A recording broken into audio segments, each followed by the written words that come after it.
Welcome to On the Record. And James is with us again. And he has had considerable success with the march through Hillingdon.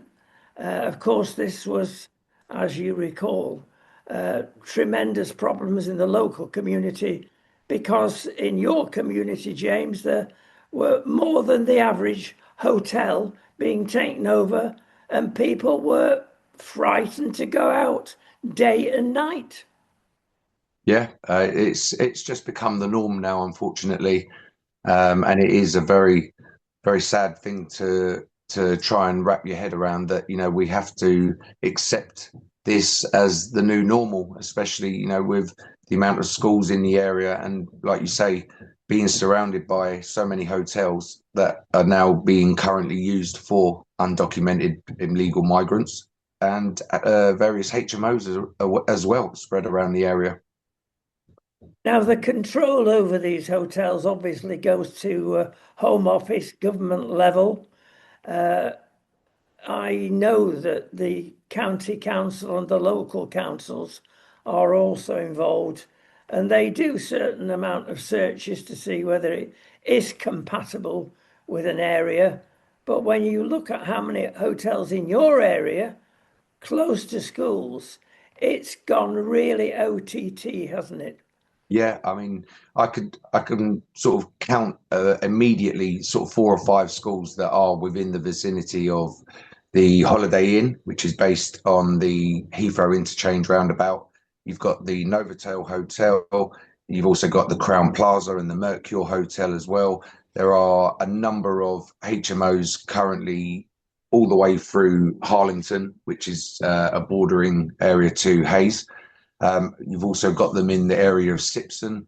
I believe now they're around by Cranford and Stanwell as well. So, it's very much just constantly growing. The numbers growing, sorry, of migrants in the area. And yeah, it is unfortunately that we are housing the most in our borough compared to any other in the country. Now, next door but one to you is Uxbridge, and you've got involved in this because of a friend of a friend.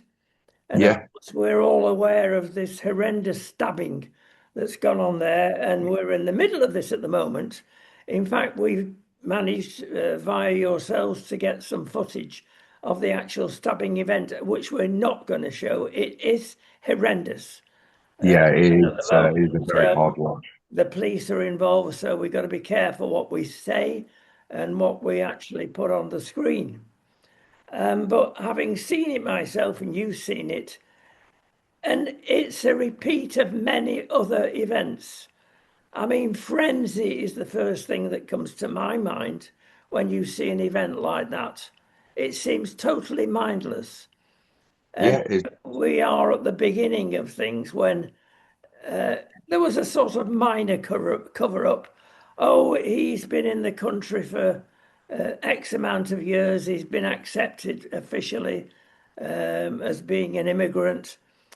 Nobody knew, of course, that he came through a lorry no, 3 years ago. I mean, that's just the same as a boat in oh, its cool. Yeah. terms and conditions.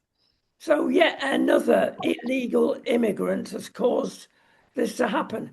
It cannot go on. No, no, this. How long is it going to be? How many people have to be now? I.e., like the gentleman that was unfortunately stabbed to death, and thank God that the other two people that were also in the other two people that were also injured as well. Thank God they haven't lost their lives. And I'd just like to send our prayers and all our love to Wayne's family because it was an absolutely horrific, totally barbaric, unsensitized attack of a gentleman that was doing the most basic of tasks of simply just walking his dog in the evening, coming home from work. There is a picture circulating on social media at the moment of Wayne himself in his work outfit or in his work attire, and you can see, and through word of mouth from friends, that Wayne was a very hardworking family man, And to have somebody, i.e., your dad, it could be your brother, your granddad, or you know, to just have them whipped away like that because somebody else is basically throwing their toys out of the pram, is just absolutely horrendous. I mean, this is if this is not the proof in the pudding that the government needs to be actually waking up and seeing and paying attention to, then I mean, what else, like I said earlier, what else is it going to take for them to actually say, well, hold on a minute, the country is in uproar, the country is talking, and the country is trying to tell us that we need to pull our fingers out and actually get something done. You know, The number of suggestions, complaints, comments that are coming through ourselves, it's enormous. yeah, People are saying, well, they're trying to personalize it. Now, I don't know the legalities of this, but if you've got a government there that believes that immigration can be controlled their way, yeah, you like the globalist way, yeah, obeying 70-year-old international laws, which is ridiculous. Um, if we personalize it like many people want to, we've got to go against individuals. How yeah, many more, and this comes out a lot in what our conversations are, they're saying, how many more people are you going to be responsible for their deaths, Mr. Starmer? And they're yeah, even talking about taking out legal devices to get him to change, or he becomes personally responsible. It's madness. yeah. I mean, I explained to a friend of mine. I said, let's see if Keir Starmer would be willing to move into a house in the area for a week. Bring your family, bring your children, do your normal routines, do your normal day bits you do without all your security and without all your protection, and live a week as the average person in an area surrounded by these undocumented men, and tell us that you feel at ease and that it doesn't bother you, and that you're seeing women and children being attacked in the area. You're hearing it through, just walking past someone, you can overhear them talking, and it's just horrendous. I don't know half of these people that have come to me with stories that, oh, this has happened to my family member, this has happened to a friend, sending me links to videos or footage that they've had sent to them. And it breaks my heart to know that there is so much of this happening. And you know I think the more that people bury their heads in the sand and try to say, you know what, okay, look, I don't really want to deal with this.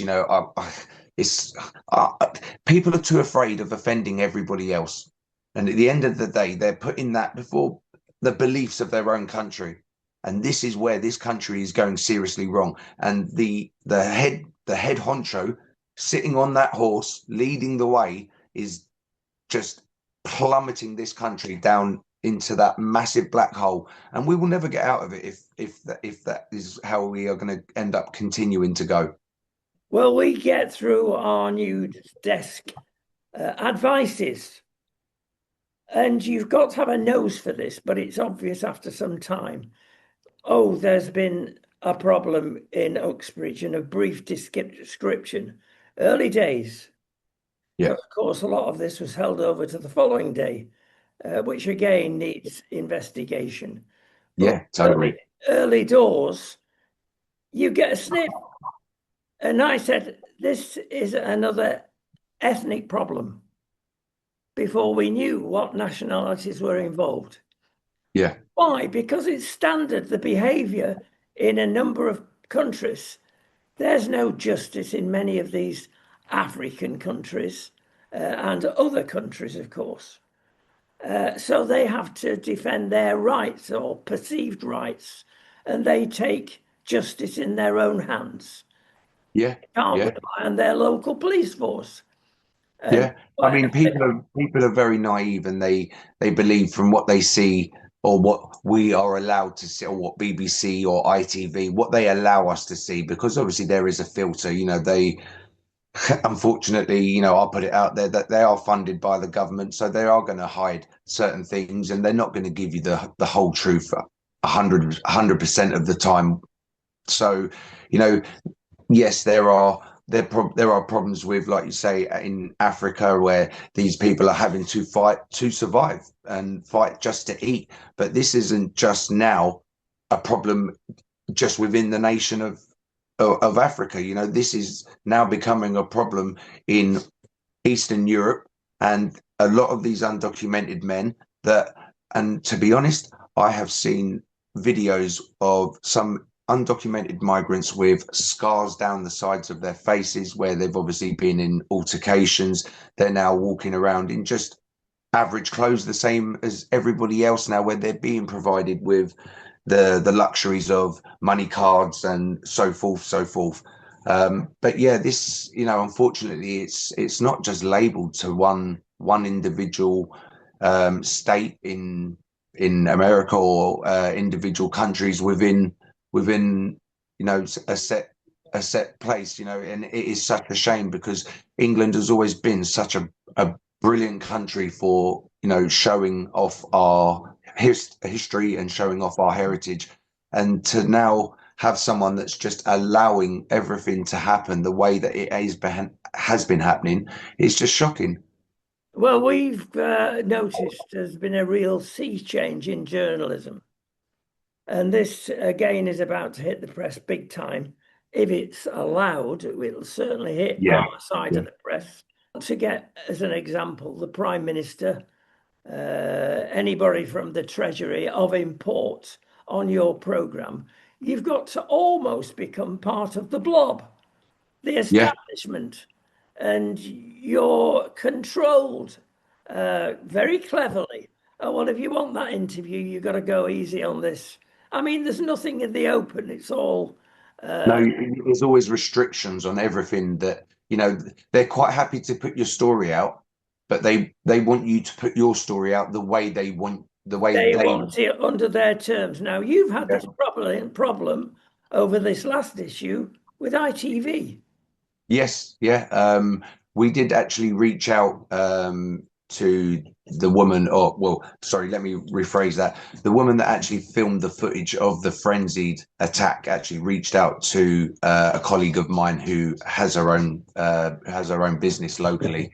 And she went down with her to lay some flowers as the poor woman, you know, after witnessing something like that, she was in absolute disarray.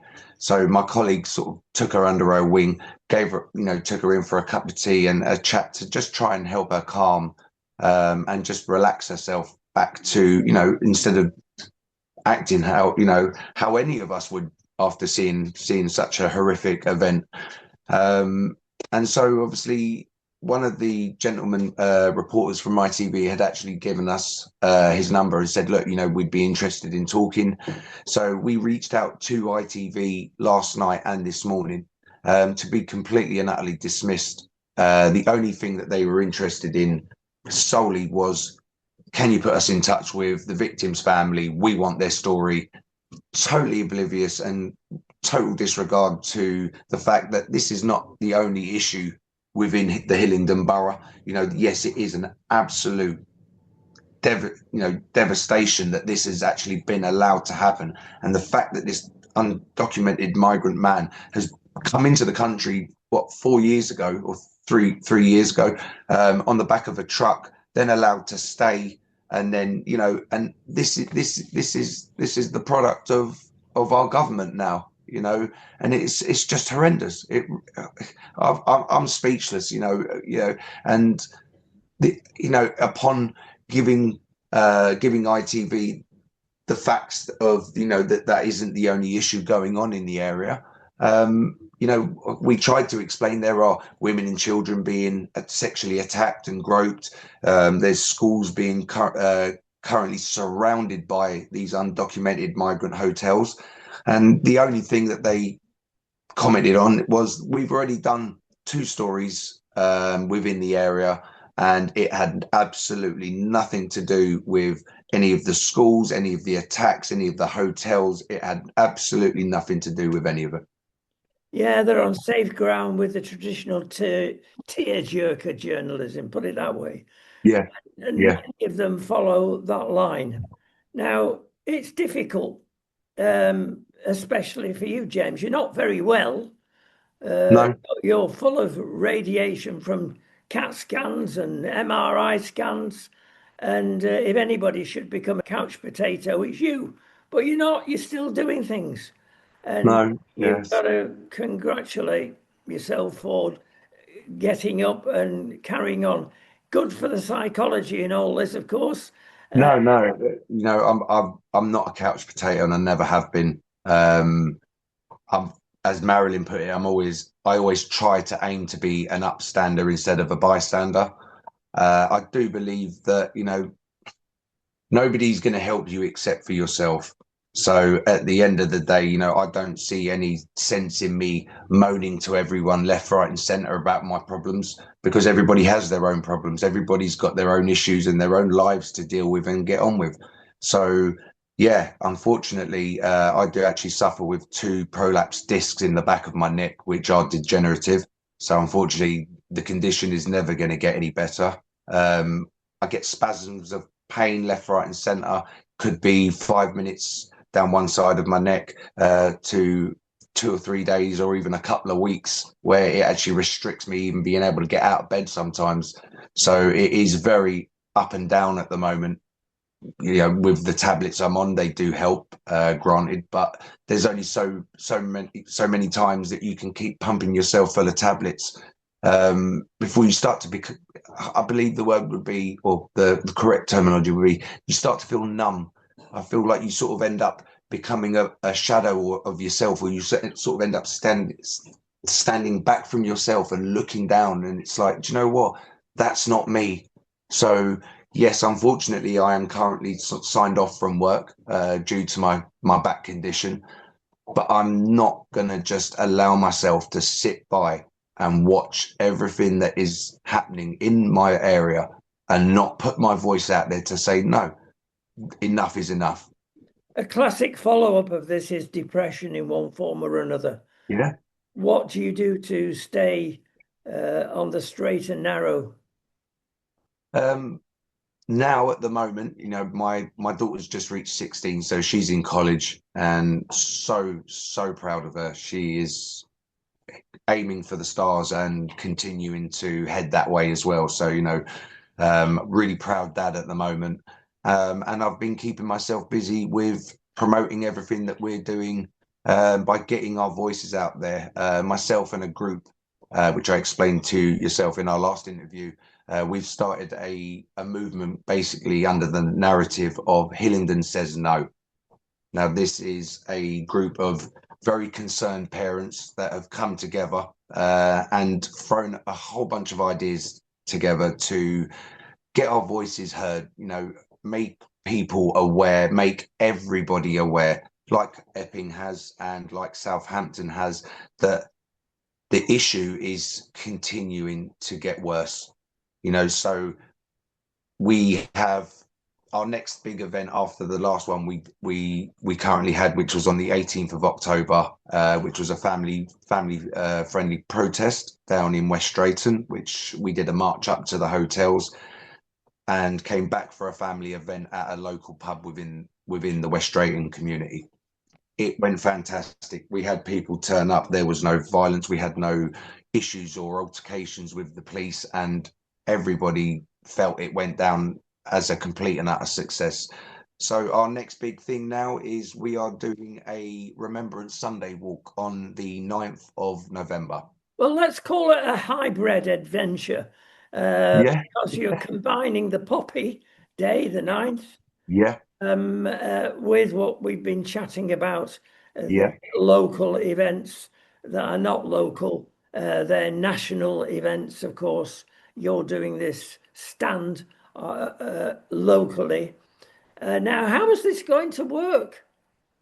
Well, normally, obviously, the narrative of our movement is Hillingdon Says No. So, yes, we have protested the hotels, and we have put our voices out there that, we are massively unhappy with the situation as it is. Unfortunately, with the attack that has happened on Wayne, which has cost him his life, we as a group had thought that, now more than ever is when we need everybody to show their solidarity for each other and our unity as a country. We've recently found out that some schools within the country are no longer reminding students about Remembrance Sunday. It's not being taught in certain schools, so it's being phased out. Whether that's been a government controlled narrative going forward to the schools or not, I have no idea. That is something we're currently looking into at the moment. But we thought, what a perfect way to bring people together and to not so much show, like we did in our last protest, that, we, as much as we do want the undocumented migrant men out and we want the hotels closed, Remembrance Sunday is a day to reflect the people that worked and died and put themselves before anybody else for us to be able to have the country that we live in today, and to be able to speak freely and have the free movement and live the way that we live today. Our relatives, people's family members that have laid their lives down in World War One, World War Two, who are still currently fighting.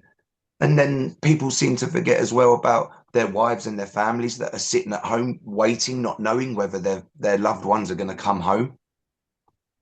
These people are laying down their lives for this country, for the ground we are walking on, and they would be turning over in their graves if they could see the way the country is today.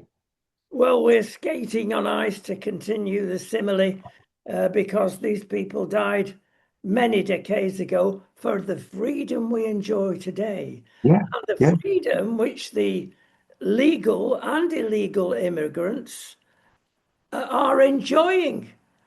yeah. It doesn't seem to place them number one in the queue. In fact, that day is often ignored, and it's so important not to ignore it. So, yeah, this dual example that you're really stands together, and we do And wish you well.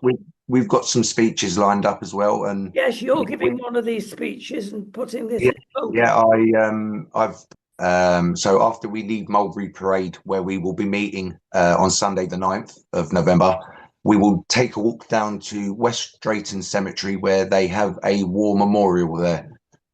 We have been in contact with some veterans, so we are really, really fingers crossed that we're going to get them down as well. We're going to have a pit stop at the War Memorial where we will give a speech, and I've also got a couple of colleagues that are going to give some speeches. One before we actually leave Mulberry Parade, and a couple when we pull up on the green outside one of the migrant hotels, the Crown Plaza. Only purely because there is a huge green area there. It's right on top of the Heathrow interchange, and people are going to see why we're there.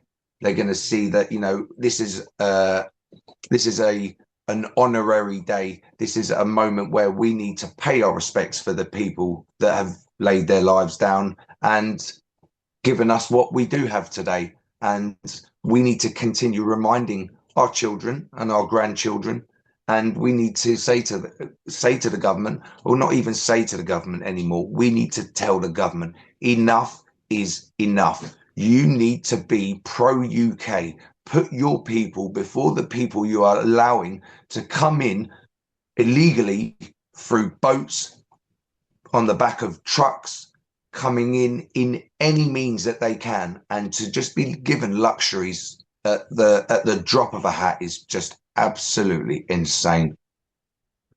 James, thank you so much. We do wish you well. Thank you for having me. Absolute pleasure.